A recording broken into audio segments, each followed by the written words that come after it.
ఇది India and ఇది Australia. చూడటానికి రెండే ఎక్కువ సైజులో ఉన్నాయి కదా, కానీ ఆస్ట్రేలియాలో 2 ఇండియాలు పట్టేంత ల్యాండ్ ఉంది. అంటే సైజులో డబల్ ఉన్నా కానీ ఆస్ట్రేలియాలో జనాభా మాత్రం చాలా తక్కువ. గట్టిగా మాట్లాడుకుంటే మన ఇండియాలోని ఒక పెద్ద సిటీలో ఉండేంత పాపులేషన్ కూడా ఆస్ట్రేలియాలో లేరు.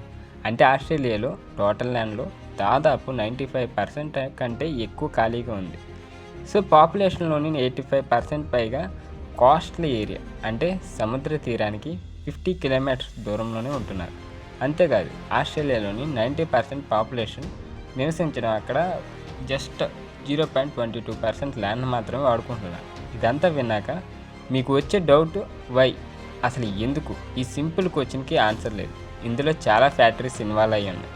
కానీ ఎక్కువగా వినిపించే రీజన్ ఏంటంటే ఆస్ట్రేలియా జియోగ్రాఫికల్ లొకేషన్, అంటే ఆస్ట్రేలియా మధ్య భాగం మొత్తం కూడా ఎడారులతో నిండిపోయింది. అయితే ఎడారులు ఒక్కటే దీనికి రీజన్ కాదు, ఇంకా చాలా కారణాలు ఉన్నాయి. అలా అనుకుంటే మన ఇండియాలో కూడా డిసర్ట్ ఉంది, వేరే కంట్రీస్లో కూడా ఎడారులు ఉన్నాయి. ఎడారు ఉన్నా సరే జనాలు బాగానే జీవిస్తుంటారు. సో ఆస్ట్రేలియాలోని ప్రాబ్లమ్స్ ఎడారి దగ్గర ఆగిపోలేదు, అక్కడ నుండి స్టార్ట్ అయ్యాయి. ఇదే కాకుండా ఆస్ట్రేలియాలో జనాభా తక్కువగా ఉండటానికి హిస్టారికల్ కూడా కొన్ని రీజన్స్ ఉన్నాయి. అవన్నీ కూడా ఈ వీడియోలో అయితే తెలుసుకుందాం. సో కొత్త వారు చూస్తే ఛానల్ సబ్స్క్రైబ్ అయితే చేసుకుని వీడియోని లైక్ చేయడం మాత్రం మర్చిపోకండి.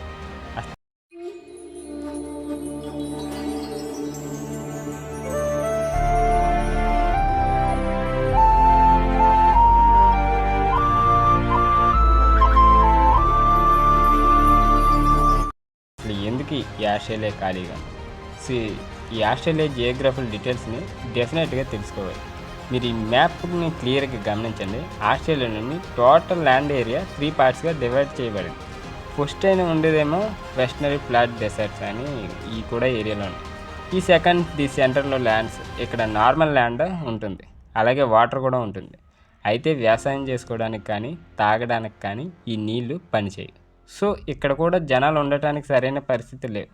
ఇక మూడోది ఈస్టర్న్ హైలాండ్స్. ఇక్కడే పర్వతాలు, అడవులు, మంచి నీటి సరస్సు, నదులు, ఇంకా అగ్రికల్చర్ ల్యాండ్స్ అన్నీ ఉంటాయి. ఇక్కడ ఆస్ట్రేలియన్ పాపులేషన్ కూడా ఎక్కువగా ఉండేది. సో ఆస్ట్రేలియాలో కేవలం 5 మేజర్ సిటీస్ ఉన్నాయి: Brisbane, Sydney, Melbourne, Adelaide, Perth. General ఈ క్రికెట్ మ్యాచ్లు చూసే వాళ్ళకి ఈ పేర్లు గుర్తుండే ఉంటాయి. సో ఈ 5 సిటీస్లోనే ఆస్ట్రేలియాలో ఉన్న జనాభా ఎక్కువగా నివసిస్తూ ఉంటారు. ఆస్ట్రేలియా మధ్యలో జనాలు అసలు ఉండరు అనడానికి మీకు ఒక ఎగ్జాంపుల్ చెప్తాను. ఈ మ్యాప్లో కనిపిస్తున్న ఏరియా చూడండి. ఆస్ట్రేలియాకి వెస్ట్ సైడ్లో ఉన్నటువంటి ఈ ఏరియా పేరు ఈస్ట్ పిల్బరా షైర్. ఈ ల్యాండ్ సైజ్ పరంగా చూసుకుంటే ఈ ఏరియా మొత్తం దాదాపు జపాన్ కంట్రీ అంత ఉంటుంది. కానీ అక్కడ జస్ట్ 11,000 మంది మాత్రమే నివసిస్తూ ఉంటారు. అందులో సగం మంది అక్కడ ఉండేటువంటి న్యూమెన్ అనే సిటీలోనే ఉంటారు. అలాగే ఇంకో ఎగ్జాంపుల్ చెప్తా. ఆస్ట్రేలియాకి సౌత్ సైడ్లో పోస్టల్ అన్ఐడెంటిఫైడ్ అంటే ఏరియా ఒకటి అనేది ఉంది. దీని సైజు పరంగా చూసుకుంటే ఫ్రాన్స్ కంట్రీ కంటే అంతం ఉంటుంది. కానీ ఇక్కడ నివసించేది మాత్రం జస్ట్ 3,750 మంది. ఇక్కడ ఇంకో ఇంట్రెస్టింగ్ ఎగ్జాంపుల్ ఏంటంటే ఈ మ్యాప్లో మీరు చూస్తున్న వాటిని ఈ యానా క్రీక్ అనే ప్లేస్, ఇది సైజులో అయితే మాత్రం దాదాపు ఇజ్రాయెల్ దేశం కంటే పెద్దగా ఉంటుంది. కానీ చిత్రం ఏంటంటే ఇక్కడ ఈ సిటీ కాదు, అసలు గవర్నమెంట్ ప్రాపర్టీ కాదు, ఇది ఒక ప్రైవేట్ క్యాటిల్ రాంచ్, అంటే మన దగ్గర ఆవుల్ని గేదెల్ని పెంచే ఫార్మ్స్ ఉంటాయి. అలాంటి ఫామ్ అన్నమాట. అటువంటి ల్యాండ్ షాకింగ్ విషయం ఏంటంటే ఇక్కడ వర్క్ చేసేటువంటి ఒక డజన్ మంది ఎంప్లాయీస్, అలాగే ఒక 10,000 ఆవులు మాత్రమే ఈ ఏరియాలో నివసిస్తున్నాయి. సో దీన్ని బట్టి ఆస్ట్రేలియా చాలా ఖాళీగా ఉందన్న విషయం మనకు అర్థమవుతుంది. దానికి గల రీజన్స్ గురించి ఇప్పుడు మాట్లాడదాం. స్టార్టింగ్లో చెప్పుకున్నటువంటి అందరికీ తెలిసినట్టు పోస్ట్ రీజన్ ఎడారి. ఆ ఎడారిలో ఉండేటువంటి డేంజరస్ యానిమల్స్ అండ్ ఇన్సెక్ట్స్ కూడా ఇక్కడ ఆస్ట్రేలియాలో పెద్దగా స్పైడర్స్, వింత ఇన్సెక్ట్స్ గురించి ఇంటర్నెట్లో చాలా వీడియోస్లో మీరు చూసే ఉంటారు. సో ఇవి ఆల్బియస్ రీజన్ వంటి ఆన్సర్స్ ఇంకా మిగిలే ఉంది. So Australia geological and location పరంగా చూసుకున్నప్పుడు ఒక టాప్ స్పాట్లో ఉందని చెప్పాలి. అక్కడ మీరు గమనిస్తే మంచు ఖండమైనటువంటి అంటార్క్టికా దగ్గర ఉండటం వల్ల ఆస్ట్రేలియా వైపు చల్లని గాలులు కంటిన్యూస్గా వీస్తూనే ఉంటాయి. సో దానివల్ల వాతావరణంలో ఆవిరి క్రియేట్ చేయడానికి కావాల్సినటువంటి వేడి ఉండదు. దాంతో మబ్బులు రావడానికి ఛాన్స్ లేకపోవడం వల్ల ఎక్కువగా వర్షాలు అనేవి పడవు. ఇదిలా ఉంటే ఆస్ట్రేలియాకి తూర్పు వైపున ఒక లార్జెస్ట్ మౌంట్ రేంజ్ అయితే ఉంది. దీన్నే ద గ్రేట్ డివైడింగ్ రేంజ్ అని కూడా పిలుస్తారు. ఈ ఎత్తైన పర్వతాలు పసిఫిక్ నుండి వర్షాలను క్రియేట్ చేసి మబ్బులు ఆస్ట్రేలియా లోపలికి రావడానికి అడ్డుపడుతూ ఉంటాయి. అలాగే సముద్రం నుండి వీచే గాలుల్లో కూడా చాలా తేమ శాతం తక్కువగా ఉంటుంది. ఆ గాలులు ఆస్ట్రేలియాలోని ఈస్టర్న్ అండ్ నార్థరన్ పార్ట్స్కి ట్రావెల్ చేస్తాయి. అందుకే ఆ సైట్స్ ఉండేటువంటి ఏరియాలు ఇప్పుడు కూడా డ్రైగా ఉంటాయి. సో ఇలా వాతావరణం సరిగ్గా అనుకూలించకపోవడం వల్లే ఆస్ట్రేలియాలో వర్షం అనేది చాలా తక్కువ పడుతుంది. ఇకపోతే ఆస్ట్రేలియా వాటర్ కోసం మేజర్గా డిపెండ్ అయ్యేది సౌత్ ఈస్ట్లో. ఈ ఉండేటువంటి డార్లింగ్ రివర్ బేసిన్ మీద ఆస్ట్రేలియాలో పెద్ద పెద్ద సిటీలన్నీ కూడా దీని చుట్టూనే ఉన్నాయి. కాబట్టి వాళ్ళకి వాటర్ సప్లై మొత్తం ఈ రివర్ నుండే వస్తుంది. కానీ ఈ నది లొకేషన్ కూడా ఆస్ట్రేలియాకి లాంగ్ టర్మ్లో ఇబ్బంది పెట్టే ఛాన్స్ ఉంది. ఈ రివర్ ఎక్కువ భాగం ఉండేది ఇందాక చెప్పుకున్నటువంటి గ్రేట్ డివిజన్ రేంజ్ దగ్గరలో. ఆ ఏరియా మబ్బులు, వర్షాలు వీటికి అడ్డు కాబట్టి ఆ రివర్లోకి వర్షం నీరు నిండే అవకాశం తక్కువ అని చెప్పుకోవాలి. దీనివల్ల ఈ నది ఫ్లో జస్ట్ 24,000 ఇది గ్యాలరీస్ కంటే వేరే రివర్స్తో కంపేర్ చేసినా సరే ఇది చాలా తక్కువ అని. కానీ ఈ రివర్ ఆస్ట్రేలియాకు ఉన్నటువంటి మెయిన్ వాటర్ రిసోర్స్. దాంతోపాటు ఈ నది చుట్టూ ఉన్నటువంటి ఏరియా అంతా కూడా వ్యవసాయం కోసం డెవలప్ చేసుకున్నారు. ఆస్ట్రేలియా పాపులేషన్ మొత్తానికి ఫుడ్ని అందిస్తున్నటువంటి ఈ ఏరియాని agriculture heart land of Australia అని పిలుస్తారు. ఆస్ట్రేలియా ల్యాండ్ మొత్తంలో కేవలం 6% మాత్రమే వ్యవసాయానికి అనుకూలంగా ఉంది. కానీ సైజు పరంగా ఆస్ట్రేలియా పెద్దది కాబట్టి ఆ 6% కూడా చాలా ఎక్కువ ఫామ్ ల్యాండ్ ఉన్నట్టు ఉంటుంది. అయితే క్లైమేట్ చేంజ్ వల్ల ఈ అగ్రికల్చర్ ల్యాండ్కి వాటర్ సప్లై చేయడం కష్టమవుతుంది. ప్రతి సంవత్సరం టెంపరేచర్ లాస్ట్ ఇయర్ కంటే ఎక్కువ ఎండిపోతుంది. సో 2005 ఇప్పుడు మొత్తం మీద 5 సార్లు హైయెస్ట్ టెంపరేచర్స్ రికార్డ్ అయితే అయ్యాయి. ఇలాగే కంటిన్యూ అయితే సిచ్యువేషన్ ఇంకా వర్స్ట్గా అయితే ఉంటుంది. అయితే ఇక్కడ గుడ్ న్యూస్ ఏంటంటే ఆస్ట్రేలియాలో చాలా ఫ్రెష్ వాటర్ రిసోర్స్లు కూడా ఉన్నాయి. దాదాపు 492 క్యూబిక్ కిలోమీటర్ల worth of renewable fresh water resource ఉన్నాయి. ఇంటర్నెట్ పరంగా చూసుకుంటే ఇది తక్కువే అవ్వచ్చు, కానీ ఒక కంట్రీ కాబట్టి ఇది చాలా ఎక్కువ. ఎక్స్పెక్ట్ చేసేది ఏంటంటే ఆస్ట్రేలియాలో ఉన్న స్పేస్ కానీ, వాటర్ రిసోర్స్ కానీ, అగ్రికల్చర్ ల్యాండ్ కానీ దాదాపు 90 మిలియన్ల మందికి సరిపడా ఉన్నాయి. ఇదంతా మాట్లాడుకున్న తర్వాత కూడా ఆస్ట్రేలియా 95% ఖాళీగా ఉండటానికి, డీప్ రీజన్ తెలుసుకోవడానికి మన హిస్టరీలోకి వెనక్కి వెళ్ళాలి. ఒకసారి చరిత్ర చూసుకుంటే ఆస్ట్రేలియాని రీచ్ అవ్వడం వల్ల అంత ఈజీ కాదు.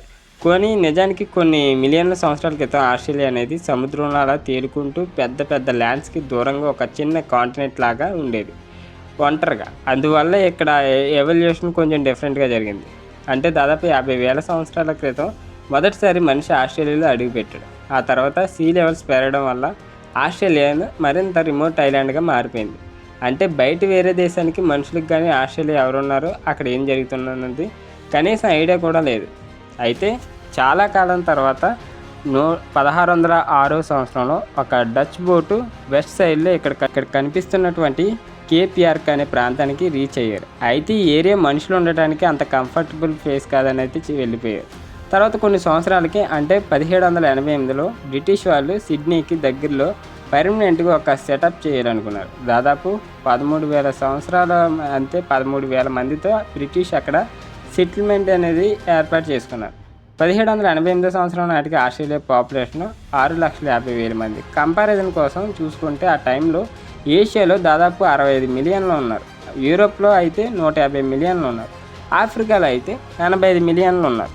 సో డిఫరెన్స్ చూసుకుంటే ఆస్ట్రేలియా అప్పుడప్పుడు ఇప్పుడు కూడా జనాభా చాలా తక్కువ ఉన్నటువంటి కాంటినెంట్. అప్పటి నుండి ఆస్ట్రేలియాలో పాపులేషన్ తక్కువగా ఉంది. అయితే ఆస్ట్రేలియాలో జనాభా పెరగడం, అలాగే ఆస్ట్రేలియాకి ఇమిగ్రేషన్ వలస రావడం ఒక పర్టికులర్ ఇన్సిడెంట్ తర్వాత అయితే స్టార్ట్ అయింది. 1851 సంవత్సరంలో ఆస్ట్రేలియా కాంటినెంట్లో బంగారం నిల్వలు ఉన్నాయని అయితే తెలిసింది. ఆ న్యూస్ తెలియడంతో బ్రిటిష్ వాళ్ళు చాలామంది ఆస్ట్రేలియాకి వలస వచ్చేసారు. అలా సడన్గా ఆస్ట్రేలియా పాపులేషన్ కూడా డబుల్ అయిపోయింది. అయితే బ్రిటిష్ వాళ్ళు వేరే ఖండాల నుండి ఇమిగ్రేట్స్ రాకూడదని డిసైడ్ అయ్యారు. దానికోసం 1901 సంవత్సరంలో ఆస్ట్రేలియా గవర్నమెంట్ ఒక పాలసీని తీసుకొచ్చింది. ఇది ఒక రెసిస్ట్ పాలసీ. ఈ పాలసీ ప్రకారం తెల్లగా ఉండేటువంటి యూరోపియన్స్ తప్ప మిగిలిన వాళ్ళు ఎవరో ఆస్ట్రేలియా లోపలికి రాకూడదని ఒక రూల్ అయితే తీసుకొచ్చారు. సో అక్కడికి వచ్చినటువంటి ఇమిగ్రేషన్ తగ్గిపోయింది, పాపులేషన్ కూడా స్లో అయిపోయింది.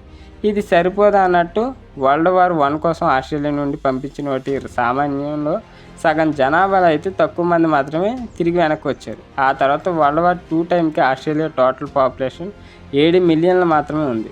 సో ఆస్ట్రేలియా ఇక గవర్నమెంట్ చాలా టెన్షన్ ఉండేది, ఎందుకంటే చుట్టూ ఉన్నటువంటి ఏషియన్ కంట్రీస్ పాపులేషన్ 100 రెట్లు ఎక్కువ ఉండటంతో సో వీళ్ళు గనక దాడి చేస్తే ఎలా ఎదుర్కోవాలి అన్నటువంటి భయం ఇవన్నీ పెరగడం మొదలైనవి. అనుకున్నట్టే 1942లో డార్విన్ సిటీ మీద జపాన్ బాంబు దాడి చేసింది. కానీ ఆ అటాక్ కంటిన్యూ చేయలేదు, ఆక్రమణ జరగలేదు. ది ఇన్సిడెంట్ తర్వాత పాపులేషన్ పెరగాలంటే ఇమిగ్రేషన్ పాలసీని బెటర్ చేయాలని డిసైడ్ అయ్యింది. సో కొన్ని మార్పులు కూడా చేశారు. 1960 టైంలో అయితే దాదాపుగా 3 మిలియన్ ఇమిగ్రేట్స్ యూరోపియన్స్ కంట్రీస్ నుండి ఇక్కడికి వలస వచ్చారు. కానీ ఇంకా ఓన్లీ వైట్ రిస్ట్రిక్షన్ మాత్రమే అమల్లో ఉంది. తర్వాత 1972లో వరల్డ్ వార్ II తర్వాత వాళ్ళ మిస్టేక్ ఏంటో తెలుసుకొని ఆ రిస్ట్రిక్షన్ అయితే కంప్లీట్గా తీసేశారు. ఆ తర్వాత multi cultural immigration Australia encourage చేసింది. దాన్ని రిజల్ట్గానే ఈ ఆస్ట్రేలియా ప్రజెంట్ ఉన్నటువంటి ఇమిగ్రేషన్ ఇండియా అండ్ చైనా ఎక్కువ మంది అయితే వచ్చారు. ప్రజెంట్ అయితే ఆస్ట్రేలియాకి ప్రతి సంవత్సరం దాదాపు 2 లక్షల మంది వలస వస్తూ ఉంటారు. సో గ్రోత్ రేట్ అనేది పెరుగుతుందని చెప్పాలి. ఇలా కంటిన్యూ అయితే 2050 సంవత్సరానికి కంట్రీ పాపులేషన్ 36 మిలియన్కి రీచ్ అయ్యే ఛాన్స్ ఉందని ఒక అంచనా కూడా ఉంది. ఈ గ్రోత్తో పాటు ఆస్ట్రేలియాలో ఛాలెంజెస్ కూడా పెరుగుతున్నాయి. అంటే నేచర్ ద్వారా వచ్చేటువంటి వర్షాలు, ఎండిపోతున్నటువంటి నదులు, అడ్డదిడ్డంగా ఉన్నటువంటి అడవులు, వీటికి తోడు క్లైమేట్ చేంజ్, ఇవన్నీ ఆస్ట్రేలియా ఎదుర్కొంటుంది. ఫ్యూచర్లో ఆస్ట్రేలియా తన ఓన్ ఎన్వైర్న్మెంట్తో పెద్ద యుద్ధానికి రెడీ అయిపోతుంది. అది గెలిచి ఆస్ట్రేలియా సక్సెస్ఫుల్గా ముందుకు వెళ్ళాలని అయితే కోరుకుందాం. సో ఈ వీడియోలో మీకు ఆస్ట్రేలియా అనగానే మనందరూ గుర్తొచ్చేది ఆస్ట్రేలియన్ క్రికెట్ టీం. ఆ టీంలో మీ ఫేవరెట్ ప్లేయర్ ఎవరో కింద కామెంట్ రూపంలో తెలియజేయండి. వీడియో నచ్చితే తప్పకుండా లైక్ చేయండి. ఇది గైస్ ఆస్ట్రేలియా యొక్క 90%, 95% ఎందుకు ఖాళీగా ఉన్నది అనేది టాపిక్. వీడియో మీకు నచ్చిందని అయితే ఆశిస్తున్నా. నెక్స్ట్ వీడియో మంచి ఇంట్రెస్టింగ్ స్టోరీతో మీ ముందుకు వస్తే అంతవరకు బై బై, టేక్ కేర్.